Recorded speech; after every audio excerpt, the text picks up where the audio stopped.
Hello guys, welcome back to my channel. তো এটা মায়াপুর সিরিজের সেকেন্ড এপিসোড। আমি জানি ভিডিওগুলো করতে দিতে অনেক দেরি হয়ে যাচ্ছে। তো যাই হোক, আমরা আগের এপিসোডে দেখেছিলাম আমরা জগন্নাথ ধামটা ঘুরেছিলাম। তো এই এপিসোডে আমরা একটা সমাধিতে যাব। ঠিক সমাধিটা কিসের কার সমাধি আমার সঠিক মনে নেই নামটা।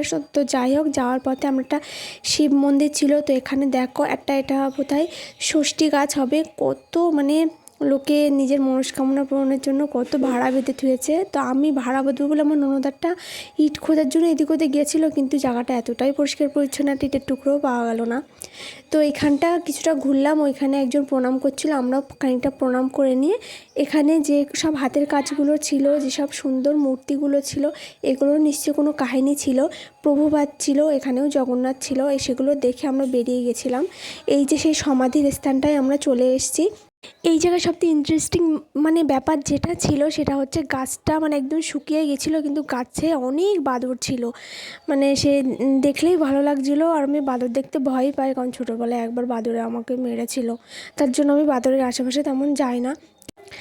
দেখো এখানে কত মানুষ এসছে, আর ওই পাশে একটা মা বাদুড় তার বাচ্চাকে বুকে টেনে নিয়ে একদম বসে আছে। যাই হয়ে যাক, বাচ্চাকে ছাড়বে না। তাকে সবাই খেতে দিচ্ছে, সে খাচ্ছে, কিন্তু তার বাচ্চাকে বুকে আঁকড়ে রেখেছে।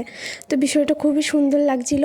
আর এখানে গাছে অনেক বাদুড় ছিল, অনেক বাদুড়গুলো সবার দিকে তাক করে আছে এরকম। তো দেখো তোমরা কত সুন্দর ভালো লাগছিলো এই বিষয়টার জন্য, যেখানে এই বাদুড়গুলোর জন্য মানুষের এত ভিড় ছিল। এই দেখো ওই মা বাদুড়টা ওখানে এখনও বসে আছে। আর আমরা এবার সামনের দিকে আস্তে আস্তে এগিয়ে যাবো, যে সামনের দিকে কী আছে। এখানে একটা বাদুড় তো বসেই আছে।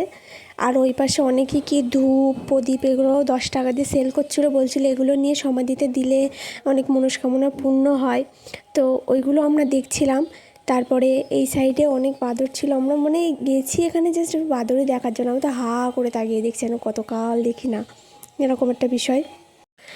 এখানে আসার আগে আমাদের টোটোতে যে ছিল, সে একটা কাহিনী বলল যে এই গাছটার এখানে যা সমাধি দেওয়া আছে, গাছটা তো পুরো শুকিয়ে গেছে, কিন্তু এমন একটা আশীর্বাদ আছে যে এই গাছটা যতই শুকিয়ে যাক না কেন, গাছে একটা করে ফুল রোজই ফুটবে, আর সেই ফুলটা ঠিক সমাধির উপরেই পড়বে। আর সেটা নাকি এখনও পর্যন্ত হয়। তো সেটা দেখা সৌভাগ্য সবার হয় না। কখন ফুলটা ফোটে, কখন ফুলটা পড়ে যায়, সেটা মানুষ গাছের দিকে তাকিয়েও দেখতে পায় না, কিন্তু এটা নাকি হয়, এখনও হয়। তো বিষয়টা শুনে খুব ভালো লাগলো। তারপর আমরা এই গাছটার চারিদিকে একটা পাক দিলাম, চারিদিক থেকে সবাই ঘুরছে দেখলাম, তাই আমরাও একটু ঘুরলাম। আর অনেকেই দেখলাম গাছের গায়ে অনেক মনস্কামনা পূর্ণ করার জন্য অনেক ভাড়া বেঁধে রেখেছে। তো এইভাবে এই জায়গাটা আমরা দেখে খানিকক্ষণের মধ্যে কমপ্লিট করে এখান থেকে বেরিয়ে গেছিলাম। বেরিয়ে যাওয়ার পরে এখান থেকে বেরিয়ে তাই আমরা গঙ্গা স্নানে গেছিলাম। আগের এপিসোডেও বলেছি এবার আমরা গঙ্গা স্নানে যাব, কিন্তু তখন যাওয়া হয়নি। তো সেকেন্ড এপিসোডের ভিডিওটা এখানেই শেষ করলাম। তো প্লিজ লাইক, কমেন্ট, সাবস্ক্রাইব করার বলো আমার ভিডিওগুলো তোমাদের কেমন লাগছে। তো আবার 3 নম্বর এপিসোডে তোমাদের সাথে দেখা হবে। তো সবাই ভালো থেকো, আর সবাইকে বাই বাই।